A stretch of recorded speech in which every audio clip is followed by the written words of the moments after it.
Amen. Chaque appel a son défi. En fonction de ton appel, tu auras un défi. Mais le problème, c'est que certaines fois, nous ne le réalisons pas. Nous avons parlé de l'onction et la semaine dernière, nous avons parlé du revêtement spirituel par le service. Est-ce qu'on peut dire le revêtement spirituel par le service? Nous avons dit qu'il y a une onction qui vient sur nous, une grâce qui vient sur nous, une grâce qui nous qualifie par rapport à comment nous allons servir. Comment nous allons servir une onction supérieure. C'est-à-dire que Dieu nous fortifie, nous donne la capacité d'être résistants à la mesure de comment nous allons servir, en particulier dans la maison de Dieu. Amen. De la même manière que Élisée a servi Élie, Josué a servi Moïse, nous avons besoin de servir pour qu'une onction qui va nous permettre de résister aux différents vents contraires, aux différents niveaux d'adversité, nous soit communiquée. Amen. La problématique, je pense, de notre génération, c'est que nous avons tellement de facilité, c'est-à-dire accès à la parole, nous avons tellement d'enseignements, nous pensons que nous pouvons résister à certaines choses tout seuls, nous pouvons être revêtus d'une onction tout simplement par la prière. Non, l'onction que nous pouvons recevoir, on reçoit une onction par la prière, c'est vrai, mais on reçoit une onction lorsque nous servons. C'est pour ça qu'il est très important de servir. Amen. Quel que soit l'appel que nous avons, quelle que soit notre vocation, nous sommes appelés à servir. Nous devons servir une autorité. Nous devons servir une autorité, une onction supérieure qui va tout simplement déverser une grâce, qui va permettre à ce que une grâce soit déversée et nous rendre résistants. C'est ce qui a permis à Josué, alors qu'il devait, il devait amener le peuple quelque part dans sa destinée, être résistant à toute épreuve. Amen. Et je veux déclarer, tu seras, je serai résistant à toute épreuve. Amen. Amen. Et pour cela, nous avons besoin de l'onction. Et j'ai ajouté comme texte aujourd'hui de Ésaïe chapitre 11. Et nous voyons que quand nous lisons Ésaïe au chapitre 11, on nous parle de l'Esprit de l'Éternel, mais on nous parle de plusieurs facettes de l'onction. Est-ce qu'on peut dire plusieurs facettes de l'onction? Pour ton travail, tu as besoin d'une onction. Par rapport au ministère auquel tu as appelé, tu as besoin d'une onction. Pour réaliser ta vocation, tu as besoin d'une onction, et l'onction a plusieurs facettes. Et nous voyons dans Ésaïe chapitre 11 plusieurs facettes de l'onction.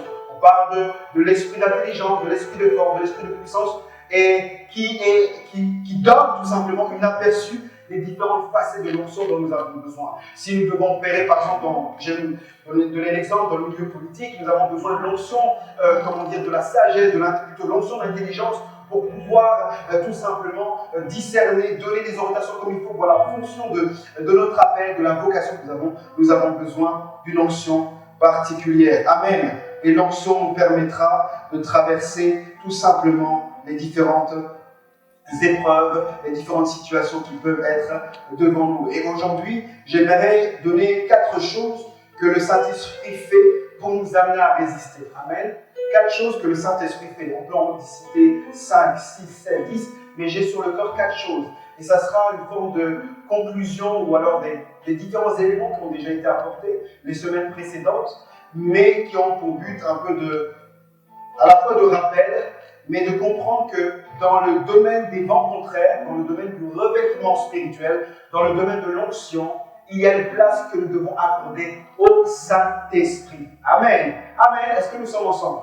Le Saint-Esprit doit avoir sa place dans notre vie, dans notre saison, dans tout ce que nous faisons. Et il y a 4 choses, en tout cas, nous allons en aborder 4 aujourd'hui, 4 choses que le Saint-Esprit fait pour nous permettre de résister. Amen. Est-ce que nous sommes ensemble? Alors, si nous prenons, l'histoire de la chambre haute, dans Actes chapitre 4, où le Saint-Esprit vient sur les disciples, nous voyons que le Saint-Esprit vient et le Saint-Esprit va les remplir et ils vont commencer à opérer avec une certaine assurance. En fait, ils avaient besoin de ce revêtement, de la présence du Saint-Esprit pour pouvoir opérer dans la différence, pour pouvoir opérer avec plus de force. Mais j'aimerais dire que parfois, nous sommes dans des vents contraires, dans des adversités, dans des situations que nous ne comprenons pas, dans des réflexions, et le Saint-Esprit veut faire une œuvre en nous. Amen. Le Saint-Esprit veut faire une œuvre aussi au travers de nous. Le Saint-Esprit veut aussi nous visiter. Le Saint-Esprit veut aussi nous parler. Jésus a dit ici qu'il est avantageux que je m'en aille, pour que le Saint-Esprit vienne. Et j'aimerais dire que la première chose que le Saint-Esprit fait, pour nous permettre de résister aux vents contraires, pour nous permettre de résister aux différentes difficultés qui peuvent se trouver devant nous, pour nous permettre d'avancer avec assurance, c'est de nous révéler les mystères de Dieu. Est-ce que nous sommes ensemble? Est-ce que nous sommes ensemble? En fait, le Saint-Esprit va nous révéler les mystères de Dieu. En fait, le Saint-Esprit aura pour but d'exposer nos yeux spirituels. Amen.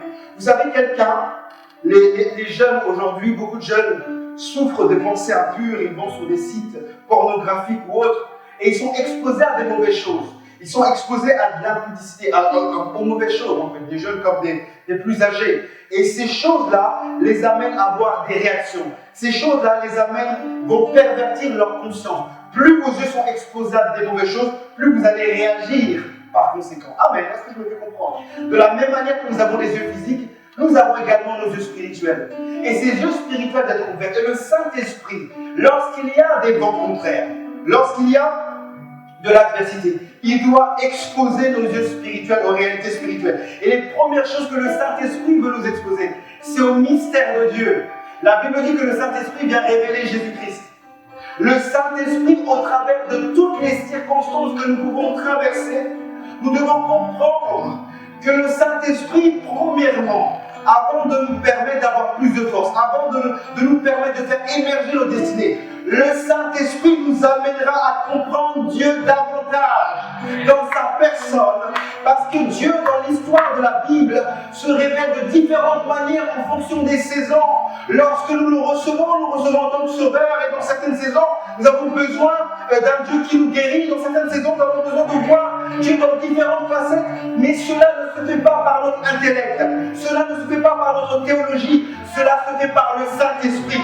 Comment vous pouvez imaginer, vous avez une révélation avec Christ, vous avancez, mais bizarrement, tout d'un coup dans une saison, vous ne fonctionnez plus, votre attitude n'est pas ajustée par rapport à la révélation que vous avez. C'est parce que vous avez besoin d'un autre niveau de révélation. Amen. Vous savez, lorsqu'on parle du chef de l'État, en fonction des saisons qu'il y a dans un pays, à un moment les chefs des armées, à un moment les chefs de tout ce qui est social, en fonction de ce qui se passe, il a besoin de révéler l'une de ses facettes. Et Dieu a besoin dans cette saison, dans ta vie, par rapport au vent contraire, de révéler ses mystères. Amen. Mon oreille avait entendu parler de toi, mais mon œil te voit. Job, un homme qui craignait l'Éternel, qui avait une communion avec Dieu, au moment de l'épreuve, il avait besoin que Dieu se révèle d'une autre manière. Il avait besoin que Dieu se révèle d'une autre façon. Et dans nos vies, il viendra des situations, des circonstances où Dieu veut tout simplement se révéler. J'aimerais dire à quelqu'un, dans ce que tu traverses, ou dans ce que tu as appelé à traverser, Dieu, par son esprit, va te faire révéler ses mystères. En fait, les disciples, imaginez un peu les disciples, dans Matthieu chapitre 8. En fait, ils sont avec Jésus, ils avaient déjà vu Jésus quand même opérer dans les miracles, multiplier les pains. Enfin, ils avaient déjà vu Jésus faire des œuvres. Ils ont dit comment celui-là, il est capable d'arrêter le vent et la tempête. À ce moment-là, ils avaient vu un mystère de Dieu qu'ils n'avaient pas encore révélé, pas encore compris.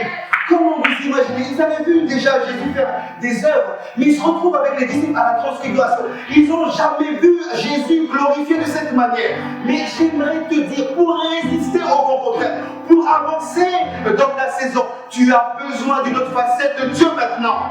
Tu as besoin d'avancer avec une autre facette de Dieu. Parce que notre Dieu, dans la révélation, nous n'arrivons jamais au sommet. Nous avons besoin de plus de lui pour pouvoir avancer. Je le comprends, je le saisis, j'avance. Je le comprends et je continue d'avancer.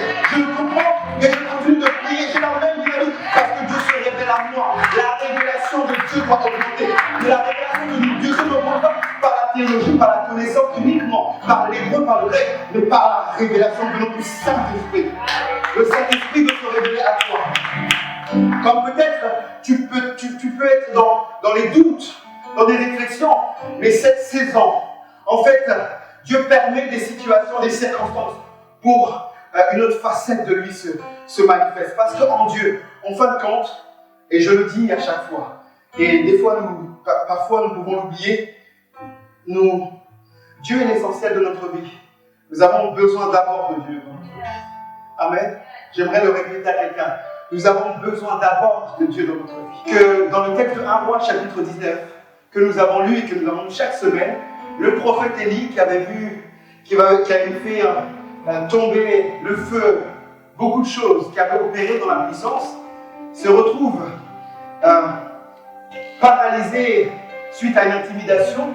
Mais ce qui est beau avec Dieu, c'est que même Élie, dans sa dépression, dans sa défaillance, dans ses doutes par rapport à Dieu, Dieu se révèle à lui comme pourvoyeur. Alors qu'il est dans la dépression, alors qu'il est dans le doute, Dieu révèle une autre facette de sa personne qui va lui permettre d'avancer, qui va lui permettre de continuer, qui va lui permettre d'être encore un objet, un sujet, un instrument de bénédiction à ce moment-là. Parce qu'il avait besoin, en fait, d'une autre facette de l'Éternel. Résister au vent contraire, le Saint-Esprit doit en fait déposer en nous une provision de la révélation de l'Éternel. Amen. Dieu veut se révéler davantage dans ton cœur. Dieu veut se révéler davantage dans mon cœur. Dieu veut se révéler davantage dans le cœur de chacun d'entre nous. Mais c'est le Saint-Esprit qui va le faire. Est-ce que je me fais comprendre? C'est le Saint-Esprit qui va le faire. Le Saint-Esprit veut nous révéler Christ. Et quand Christ est révélé en nous, ça nous permet d'avancer, de continuer.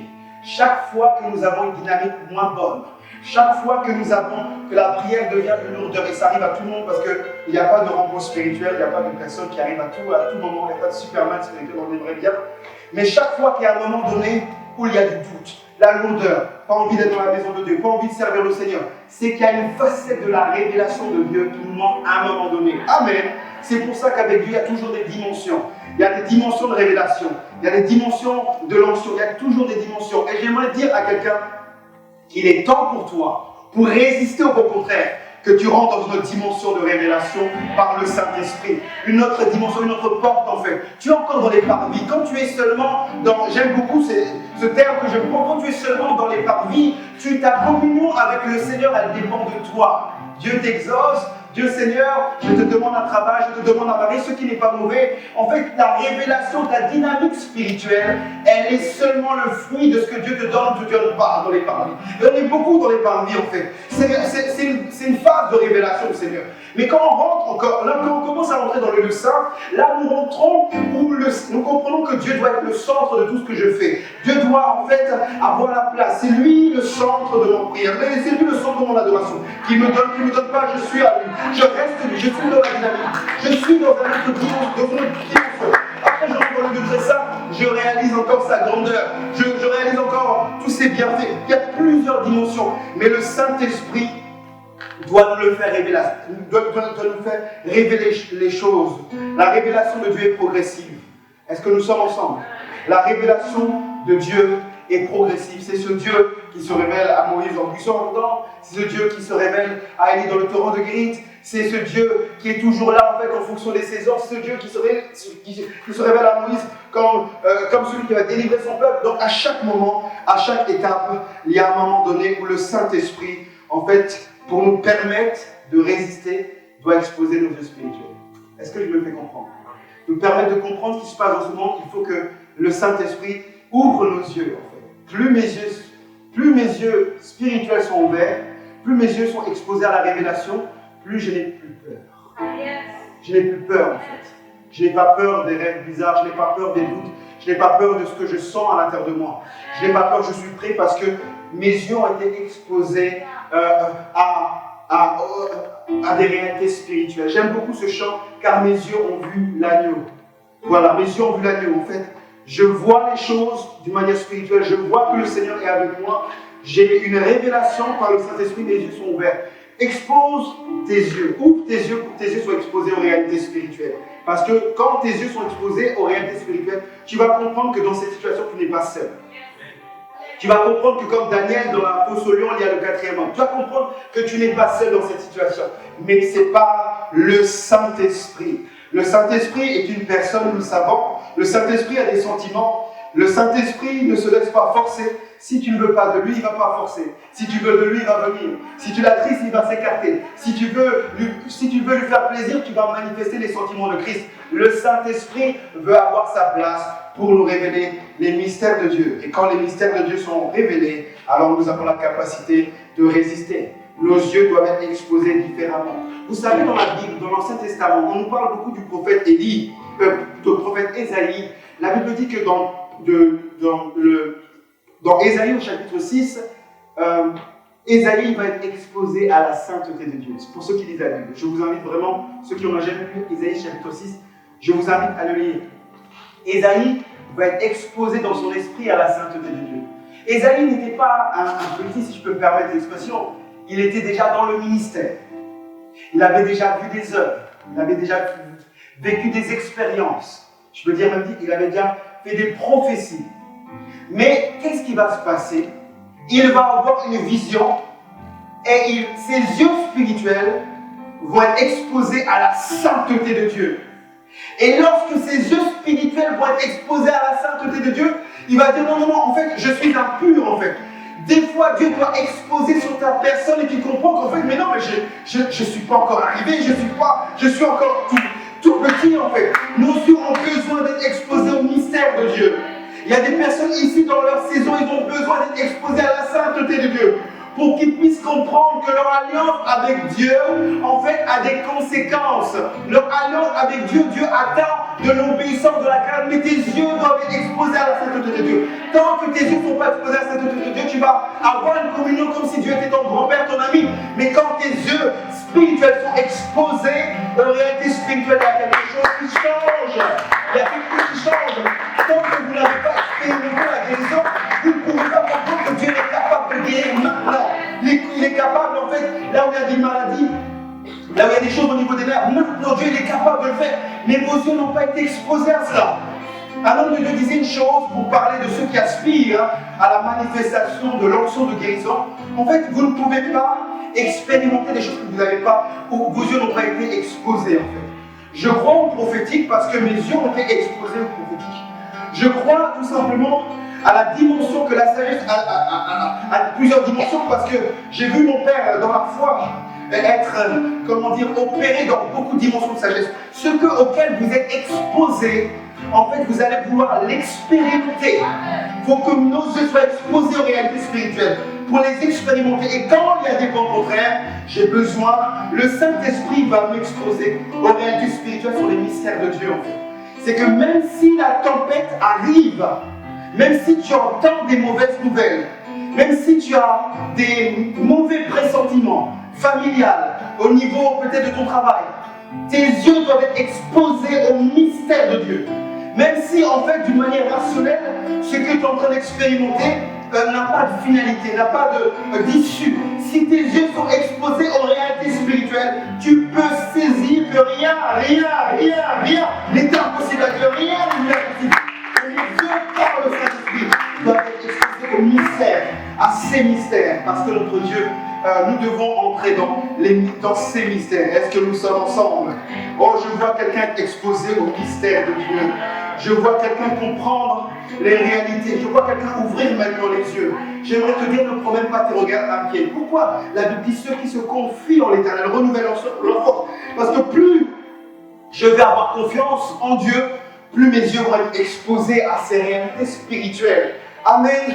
Que même si je ne vois rien, même si c'est compliqué, juste la confiance que je vais avoir à l'Éternel va ouvrir mes yeux. Mais plusieurs ici ont les yeux complètement fermés parce qu'ils regardent la tempête au lieu de regarder Jésus qui est dans la barque, qui regarde en fait la menace de Jézabel au lieu de réaliser qu'il y a un mystère que Dieu veut tout faire comprendre dans cette saison. C'est pas demain, c'est maintenant que nous devons comprendre les réalités. Et comme je le dis souvent au niveau de la nation par rapport à tout ce qui peut se passer, Dieu veut nous exposer à certaines réalités spirituelles de sa personne. Est-ce que nous sommes ensemble? Vous allez voir ce pays complètement, ce pays qui était uniquement dans les raisonnements, comment dire, dans la philosophie. Les années vont arriver, les années vont passer, vous allez voir ce pays complètement basculer. Pourquoi? Parce qu'il y a des réalités spirituelles qui sont en train de se faire. Il y a beaucoup de scientifiques qui remettaient en cause tout simplement l'existence de Dieu, qui avec le temps, avec les études, commencent à réaliser qu'il y a des choses qui sont en train de se passer. Quels que soient les scientifiques, quels que soient les raisonnements, quand nos yeux sont exposés aux réalités spirituelles, nous savons que Dieu existe. Nous savons ce qu'il est capable de faire. Ça fortifie notre foi, ça fortifie notre être intérieur. Est-ce que nous sommes mystères de Dieu? Nous devons avancer dans ces mystères maintenant. Nous devons comprendre notre intimité avec le Saint-Esprit va nous révéler Christ. Et Christ révélé en nous, c'est quoi? L'espérance de la gloire. C'est-à-dire que nous avons certaines certitudes. Même au milieu des ténèbres, la gloire peut arriver. Pourquoi? Parce que j'ai une certitude. Ah, mais est-ce que nous sommes ensemble? J'ai une certitude. Mon corps Vous savez comment dire cette histoire de ce gangster dans les années 50-60 qui s'appelle, comment il s'appelle déjà, Nicky Cruz. Nicky Cruz, et un homme de Dieu va parler à Nicky Cruz, va lui dire tout simplement Jésus t'aime, d'où l'expression que nous disons dans l'évangélisation, Jésus t'aime. Et en fait, cet homme qui avait l'habitude de tuer les personnes par ses propres mains va vouloir toucher la vie de ce pasteur, va dire non, je ne veux plus entendre parler de ton Jésus. Et ce pasteur va dire, même si tu me coupes en plusieurs morceaux, chaque morceau de mon corps va te dire Jésus t'aime. Amen. Et c'est ce qui va toucher en voyant la foi de cet homme de Dieu. Dieu, quel que soit ce que nous sommes, quel que soit ce qu'on peut faire pour le défier, lorsque nos yeux spirituels sont exposés, nous fléchissons les genoux. La Bible dit, tout genou fléchira, toute langue confessera que Jésus est Seigneur. Laissez les débats, les experts, les philosophes parler. Tout genou va fléchir, tout genou fléchira, toute langue confessera que Jésus est Seigneur. Laissez-les en fait réfléchir sur est-ce que Moïse réellement a traversé la mer Rouge, parce qu'en fait dans cette eau il y a laissez-les parler, tout genou fléchira et toute langue confessera que Jésus Christ est Seigneur. Nos yeux spirituels ont besoin d'être exposés à certaines réalités. Amen. Je vais être encore exposé au surnaturel pour comprendre que les surnaturels existent. Je suis connecté à certains mystères pour comprendre que ces choses existent, mais nos yeux ont besoin d'être exposés sur les mystères de Dieu. Est-ce que nous sommes ensemble? La deuxième chose que le Saint-Esprit veut faire, chose très simple, il veut tout simplement nous exposer à l'observation de sa parole. Amen. Amen. Est-ce que nous sommes ensemble? Amen. Je sers ta parole contre mon cœur afin de ne pas pécher. Le Saint-Esprit révèle les mystères de Dieu, nous révèle sa grandeur, nous révèle sa fidélité, nous révèle ce que Dieu est en fonction des saisons dans lesquelles nous sommes. Ça nous permet de nous approcher, de nous fortifier. Le Saint-Esprit veut nous amener aussi à mettre la parole en pratique. Amen. Parce que quand nous ne mettons pas la parole en pratique, quand nous ne faisons pas ce que Dieu nous demande de faire, nos yeux, il y a comme, comment on appelle cette maladie? Cataracte. Il y a comme des choses, on voit, on n'a pas une bonne vision des choses. Amen. Quand tu n'obéis pas à la parole de Dieu, en fait, tes yeux spirituels sont affectés, en fait, même infectés. Tu ne peux pas voir comme il faut. C'est pour ça que le Saint-Esprit, pour te permettre de résister au vent contraire, aux difficultés, il va toujours t'amener dans davantage de crainte, dans davantage d'obéissance, dans davantage de fidélité. Et de la même manière que la révélation a des dimensions, l'obéissance a des dimensions. Amen. Amen. L'obéissance a des dimensions. Les choses que Dieu me demande à moi ne te demandera pas à toi. Les choses que voilà, toi tu peux te permettre de dire bon je ne prie pas aujourd'hui, je m'en vais bien, tu fais la grève. J'ai fait une semaine sabbatique sans lecture, sans prière. Mais il y a d'autres personnes qui ne peuvent pas parce qu'ils sont esclaves de Christ. Vous savez, avant les esclaves, ils réfléchissaient seulement à la pensée par rapport à leur maître.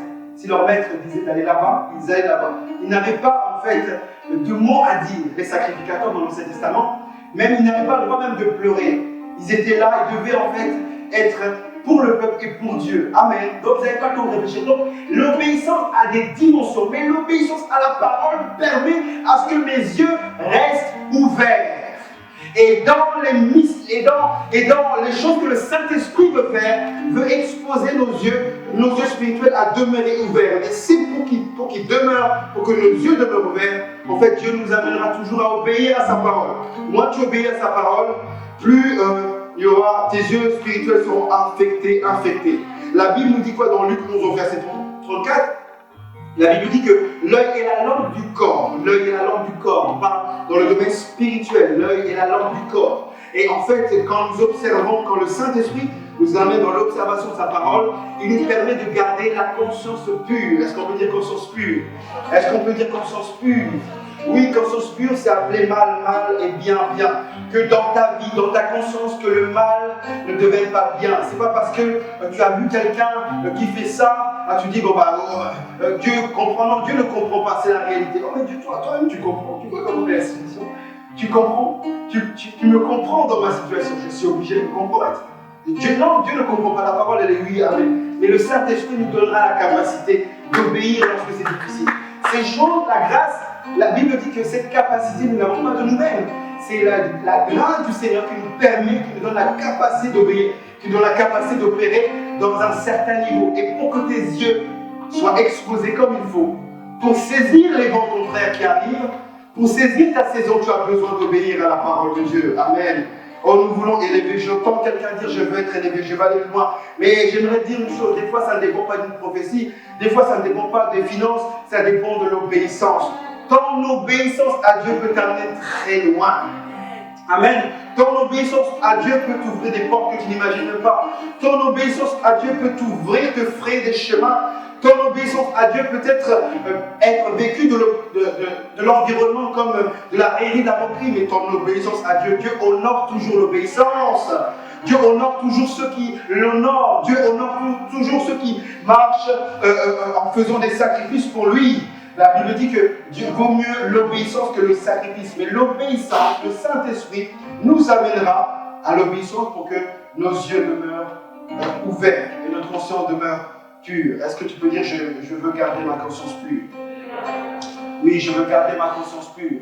Parce que quand ma conscience est pure, je peux discerner ce qui est bien, ce qui est mauvais, et je peux comprendre ce qui arrive. C'est ce que l'enseignement que le Seigneur, notre Dieu, voulait donner à Élie. Oh, dans cette période d'intimidation, Élie devait garder sa conscience pure. Élie devait demeurer ferme dans son obéissance. Élie devait garder la même dynamique pour que ton œil soit éclairé, que le Seigneur te donne la capacité d'obéir. Amen. Est-ce que tu peux dire je veux obéir? Est-ce que tu peux dire je veux obéir? La troisième chose, c'est que le Saint-Esprit nous amènera à développer un schéma d'habitude. Et je vais m'exprimer. Le Saint-Esprit nous amènera à développer un schéma d'habitude. Un schéma d'habitude. Je peux dire tout simplement de la constance. Est-ce qu'on peut dire la constance? Est-ce qu'on peut dire la constance? La Bible nous dit dans les Écritures, Pierre et les disciples avaient l'habitude de se lever tôt pour aller dans le temple. Amen. Ézéchiel, dans la Bible, avait l'habitude, on peut dire, d'être une véritable sentinelle pour entendre, télécharger les pensées du ciel, les pensées de Dieu. Jérémie, dans sa période d'incompréhension, avait, même s'il était dans des sphères où il était accompli, avait l'habitude d'être à la montagne pour écouter, télécharger les pensées de Dieu. Le Saint-Esprit ne va pas nous amener dans les habitudes, mais développer un schéma d'habitude. Amen. Prendre l'habitude. Vous savez, moi, en fait, je peux, chacun sa manière de sentir les choses. Et moi, en fait, mon esprit est bien ouvert entre 3h et 6h du matin. C'est-à-dire, je peux me concentrer dans la journée, je peux télécharger des pensées. Mais si je reste entre 3h et 6h du matin, c'est là où, en fait, c'est téléchargé. J'ai beau, en fait, tout faire. Même pour essayer de travailler, même dans la journée. Je peux travailler dans la journée, la Bible et compagnie. Mais à 3h du matin, mon esprit est ouvert. Le Saint-Esprit m'a amené dans un schéma d'habitude. C'est vrai que Dieu peut bouleverser les choses. Mais le Saint-Esprit te conduira dans un schéma d'habitude dans certains domaines pour te permettre d'avoir de la constance. Amen. Parce que la constance te permettra d'avancer quels que soient les vents contraires. Un homme disait, pour parler de la persévérance, perce et tu verras. Alors la constance nous amène à persévérer, à garder le même rythme. Vous savez, là, c'est les Jeux Olympiques, il y a plusieurs disciplines. Il y a la discipline du marathon, il faut garder le même rythme. Quelles que soient les épreuves, il faut garder le même rythme. Il faut avoir une certaine constance. Et le Saint-Esprit a pour but, chacun d'entre nous, de nous amener dans la constance. Oh, je prie que tu sois constant. Je prie que nous soyons constants. Je prie que nous avançons. Être constant dans sa communion avec Dieu. Être constant, parce qu'en fait la constance nous permet de développer de la sensibilité. Si en fait à un moment donné je suis dans la foi, et puis la constance c'est dans tous les domaines, la constance à l'église, la constance dans les réunions, la constance dans la communion avec Dieu, la constance dans ces choses nous amène à développer de la sensibilité. Il y a certaines personnes qui disent oui, Seigneur, mais pasteur, je ne sais pas comment Dieu me parle, il faut développer de la constance, et commencer à étudier, comment sont les circonstances, comment en fait, qu'est-ce qui t'a permis d'être dans telle ou telle dynamique. Quelle est ta constance? Comment est ta constance? Le Saint-Esprit doit nous amener à développer la constance. Parce que la constance va entraîner, va déclencher un autre niveau de sensibilité. Amen. Si tu es constant, tu seras résistant. Amen. Ceux qui font du sport régulièrement en musculation ont plus de souffle, sont résistants. En fait, si jamais ils ont un autre rythme de vie, parce que ils se sont exercés à un moment donné à demeurer dans la même attitude au niveau de leur corps. Alors quand le niveau dans leur vie va augmenter, l'intensité, ils vont avoir de la constance. Amen. Sois constant dans la prière. Amen. Est-ce que nous sommes ensemble? Sois constant, pas parce que tu prêches. Sois constant pas parce que tu vas exercer. Sois constant même lorsqu'on ne te voit pas. Sois constant, prépare tes messages. Sois constant dans ta prière. N'attends pas une grande conférence. N'attends pas, sois constant. Sois constant dans les coulisses. Sois constant dans ta manière d'étudier. Sois constant. Parce que la constance t'amènera à être résistant. Ceux qui ne sont pas constants ne sont pas résistants. Ceux qui ne sont pas constants sont pas résistants. C'est pour ça dans la Bible, dans l'Ancien Testament, on appelle un peuple, on appelle le reste. Ceux qui étaient demeurés dans la fidélité pendant des années malgré l'idolâtrie, c'est cela que Dieu a honoré. La constance, sois constant, sois constant, sois constant. Ne te relâche pas. Et le même mérite, quelles que soient les saisons. Même si c'est difficile, recherche la constance. Développe des stratégies qu'il faut pour que, en fait, cette constance-là soit ton partage. Le Saint-Esprit t'amènera dans la constance. Ton Saint-Esprit aura pour but de t'amener dans cette constance pour développer de la sensibilité spirituelle et résister au vent contraire. Et enfin, le Saint-Esprit aussi nous amènera à préserver notre cœur de mauvaises semences. C'est un peu des choses que j'ai déjà dit, mais j'ai eu à cœur de le redire. Le Saint-Esprit nous amènera à préserver son cœur de mauvaises semences. De mauvaises semences. Parce que comme j'aime prendre l'exemple des plantations, une mauvaise semence peut annuler tout, l'émergence de certaines plantes. Les mauvaises semences, ça peut gaspiller tout un travail qui a été effectué. C'est pour ça que dans la Bible, dans le livre de Jérémie, on dit défrichez-vous un champ nouveau. Enlevez les mauvaises semences. Amen. Le Saint-Esprit éclairera dans nos cœurs les mauvaises semences, les mauvaises pensées, l'amertume, le regret, les différentes choses. Le Saint-Esprit, pour nous amener à résister, il doit enlever, il doit dépoussiérer les choses. Il doit enlever les choses qui nous empêchent, en fait, d'avancer comme il se doit. Le manque de foi, le doute, les inquiétudes. C'est l'œuvre que le Saint-Esprit veut faire. Mais il faut accepter cette œuvre du Saint-Esprit. Amen. Et dans la Bible, la semaine dernière, nous avons parlé de l'histoire de Élie et Élisée. Et leur entrevue s'est passée dans un lieu qu'on appelle Gilgal.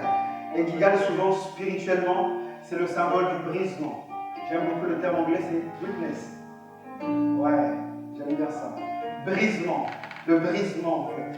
Le Saint-Esprit, pour nous permettre de résister, pour nous permettre d'aller de l'avant, pour nous permettre d'être constants, doit nous amener à veiller et enlever nos cœurs tout type de mauvaises semences. Amen. Parce que la mauvaise semence va bloquer notre rythme, va bloquer notre dynamique spirituelle, va nous empêcher d'avancer. Ce sont les mauvaises semences. Et sur le chemin de ta destinée, sur le chemin en fait des différentes choses qui t'attendent, sur le chemin de la percée spirituelle, surnaturelle, tu dois ôter tout type de mauvaises semences. Amen. Tout type de mauvaises choses qui ne doivent pas être trouvées dans ton cœur. Parce qu'il y a, quand tu commences à scanner ton cœur, tu dois dire ça ne doit pas être trouvé dans mon cœur. Un enfant de Dieu ne peut pas penser comme ça. Quelqu'un de mon niveau ne peut pas penser comme ça. Et c'est là que je vais retrouver le Saint-Esprit. Je vais dire, Saint-Esprit de Dieu, j'ai cette mauvaise semence dans moi. Cette semence de jalousie, cette semence d'amertume, elle ne doit pas être trouvée. Je ne veux plus de ce type de semence. Parce que lorsqu'il y a des vents contraires, ces semences-là sont des portes. Je veux fermer toutes les portes au diable. Porte de l'inquiétude, porte de l'amertume. Ces mauvaises semences, le Saint-Esprit doit les pointer en toi jusqu'à ce que ça puisse disparaître. Un peu comme Jacob qui est devenu comme Israël. Tu dois te battre comme un guerrier. Parce que quand tu es dans cette disposition, tu permets à l'œuvre du Saint-Esprit de se faire. Il y a certaines choses qui ne doivent plus se trouver dans ton cœur. Ça fait trop longtemps que ça dure. C'est vrai que je m'écarte un peu du message. Mais c'est pour dire tout simplement que l'œuvre rédemptrice, l'œuvre de brisement du travail du Saint, c'est le travail que le Saint-Esprit veut faire. Si tu veux faire avec ta propre psychologie, ça ne va pas, tu ne vas pas réussir. Je parlais avec quelqu'un qui me disait, bon je vais aller voir le psychologue, qu'est-ce que t'en dis, pasteur? Vas-y, mais je peux te dire une chose, c'est qu'il y a certaines choses que le psychologue ne pourra pas faire. Le Saint-Esprit souhaite le faire. Cette addiction, elle doit partir. Ces choses-là doivent partir. C'est le Saint-Esprit qui fait cette œuvre. Et le Saint-Esprit, lorsqu'il veut nous permettre d'être résistants, il doit nous éclairer sur notre cœur. On revient toujours au cœur. On peut parler de 10 000 choses. On revient toujours au cœur. Et j'aimerais dire à quelqu'un, l'adversité peut-être est là dans cette saison. L'adversité peut-être arrive, mais que ton cœur soit préservé des mauvaises semences. que ton cœur soit préservé des souillures. Ce n'est pas parce que les choses ne vont pas que tu vas te compromettre dans ton cœur.